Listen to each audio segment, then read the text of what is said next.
¿Qué tal a todos, familia? ¿Cómo estáis? Bienvenidos a un nuevo vídeo, bueno, y al único de hoy. Y es que está a punto de suceder, ¿vale? Os lo voy adelantando ya. Está a punto de suceder el lag del IPC subyacente. Está a punto de terminar. Posiblemente este mes de septiembre, cuando tengamos el IPC, que lo hemos mirado el 13 de octubre, si no recuerdo mal, ¿vale? Respecto a lo que ha pasado en septiembre, posiblemente sea o el último mes que el subyacente haga lo que le salga de los cojones, o el primer mes que el subyacente empiece a reaccionar a la subida de tipos. En cualquier caso, ahí está el límite, ¿vale? Si queréis saber cómo vamos, porque lo acabamos de hacer en el directo de miembros de hoy, cómo vamos a localizar esas bull traps exactamente, qué tipo de criptos van a subir, hasta qué punto exactamente y sobre todo cuándo van a suceder, porque ya lo tenemos hablado y planeado, únete al área de miembros, ¿vale? El plan club, pinchas ahí, botón unirme al de suscribirme. Si estás de la aplicación de iPhone, no le des a unirme, sino utiliza los enlaces en la descripción, que te los dejo ahí puestos o en el comentario fijado. Pinchas, eliges el plan club, ¿vale? Les he dicho, familia, dejarme dos semanas y media, 3. Esto está hecho. O sea, esto está hecho. La Reserva Federal ha aprovechado el desconocimiento del 99% de todo el mundo para que veáis cómo no hacían más que subir los tipos de interés y a pesar de ello el mercado no reaccionaba, ¿vale? Pero si el mercado no reaccionaba, ¿por qué ahora dice la Reserva Federal que de repente en diciembre ya no va a ser? En noviembre habrá que verlo, pero en diciembre que no va a ser un 0,75 sino que va a ser un 0,5 y que a partir de ahí no va a subir los tipos y los va a dejar más o menos igual. ¿Por qué? ¿O que los va a subir muy poquito? ¿Por qué? La Reserva Federal sabe, el IPC subyacente reacciona con un lag de 6-7 meses. El IPC subyacente es los productos de consumo que nosotros compramos al tacatá, al contado, y las subidas de tipos tardan en calar en la población de a pie. Tardan en calar. A nadie, si mañana suben los tipos de interés un 7%, a nadie le van a despedir mañana. Oye, mira, que han subido los tipos. No va a pasar. Ninguna empresa va a tener en 5 días una consecuencia directa de la subida de tipos. Nadie. Va a vivirlo eso. Nadie va a dejar de comprar el coche porque al día siguiente la propuesta que le han hecho ya no vale o lo cual sea. No. ¿Vale? Esto no va a pasar. Las subidas de tipos, en lo que viene a ser la población, tardan en calar. Oye, de repente se despide un poquito más, de repente se consume un poquito menos, de repente hay que bajar un poquito más los precios, la gente sigue sin consumir. Esto va calando poco a poco, ¿vale? Este mes, la primera subida de tipos fue en marzo del 0,25 y esta subida tiene que calar en la población, ¿vale? Esta subida no ha calado todavía, ¿vale? Y posiblemente este sea el primer mes que cale, si no el último que no cale.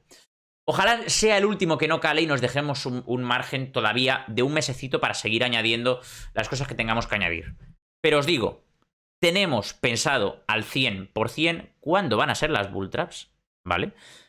¿Qué cantidades van a ser esas bull traps? Localizar las fechas para tener en cuenta cuándo entrar y cuándo salir, en qué criptos debemos estar posicionados y cuáles van a ser los acontecimientos que detonen que estas bull traps sucedan. Que sobre todo os digo que serán contradicciones del mercado, como será que suba el desempleo y la bolsa suba. Esto no tiene sentido. Baje el IPC y la bolsa suba. Esto no tiene sentido.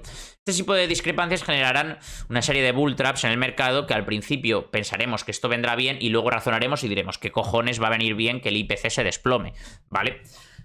Estas son las primeras consecuencias, luego hay más que detonarán todo esto, y esta dará consecuencia a la primera bull trap. Y nosotros ya tenemos anticipadas algunos acontecimientos de la segunda, no del todo definidas, pero sí sabemos qué es lo que puede hacer, qué cosas pueden detonar esa segunda bull trap. Y por tanto, como digo, en las próximas 2 semanas van a ser apasionantes, porque si se cumple lo que hemos dicho en miembros, que como digo, si quieres unirte, ahí puedes entrar. Si se cumplen las predicciones que hemos hecho, que yo creo que están bastante acertadas, por cierto, ha habido mucho trabajo detrás y yo creo que van a estar bastante acertadas, vamos a reventar el mercado.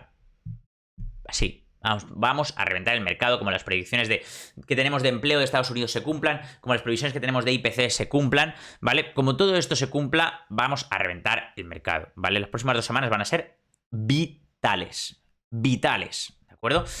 Al margen de esto, quiero que veáis una cosa, ¿vale? Sí que bien es cierto que el Nasdaq Composite, que ya dijimos nosotros que a pesar de que, bueno, yo el mínimo que le veo al Composite es esta zona de aquí, como mucho entre los 9.200 y 9.800, ¿vale? Esto de aquí, estos límites de antes del COVID, los cierres de las velas de los 2 meses anteriores al COVID, de enero y febrero de 2020, es lo máximo que le veo. En la caída de junio, bueno, por si no lo veis, ¿vale? Aparte del anuncio del Corte Inglés, que se ve ahí de puta madre, lo que alguien me tiene que explicar alguna vez, ¿por qué me salen anuncios de cosas que no busco? Es espectacular. O sea, no sé qué algoritmo sigue en Investing, pero solo me pasa en Investing. Es decir, pone los anuncios que le sale del culo. Es increíble. Y lo peor es que son de Google. Eso es lo contradictorio. Pero a veces me salen hasta anuncios de vino, que a saber que yo ni lo bebo, ¿no? En junio, que fue el desplome masivo, esto llegó a los 10.565, ¿vale? Que fue cuando vimos en Bitcoin aquellos famosos, voy a ponerlo a un día, ¿vale? Cuando vimos en Bitcoin aquellos famosos 17.600. En esta semana hemos visto, bueno, hace 9 días, vimos los 18.100, cuando aquí vimos los 10.623, o sea, prácticamente una diferencia entre 18.100 y 17.600, hay un 2,5-3%.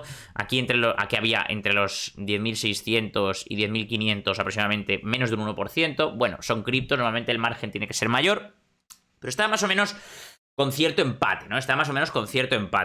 Pero la realidad es que ahora estamos en 10.770, ¿vale? Y aquí y el mínimo fue 10.565. Pero recordemos que ahora, y hace unas horas, hemos llegado a sobrepasar otra vez los 20.000. Aquí estamos en 19.700, ¿vale? Y el mínimo fueron 17.600, ¿vale?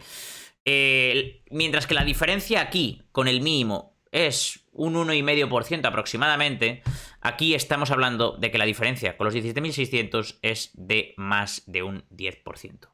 Más de un 10%, aproximadamente de un 11%.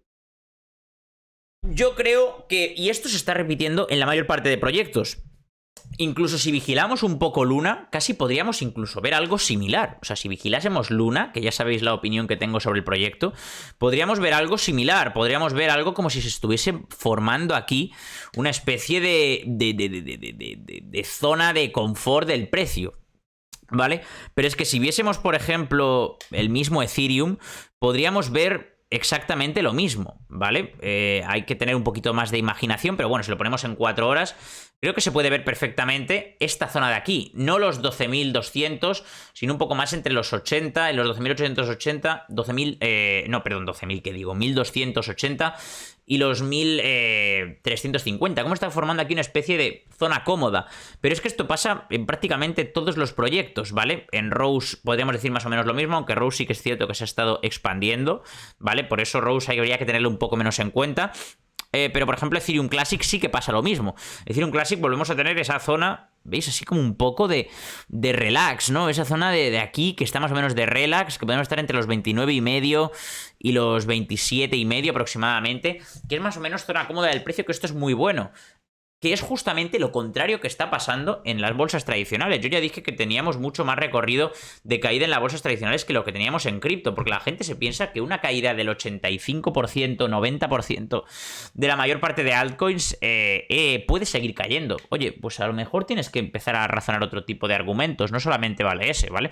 Es una caída muy potente y yo personalmente creo que ahora mismo tenemos todas las semillas plantadas, ¿vale? Me explico. Tenemos, en definitiva, el merge de Ethereum.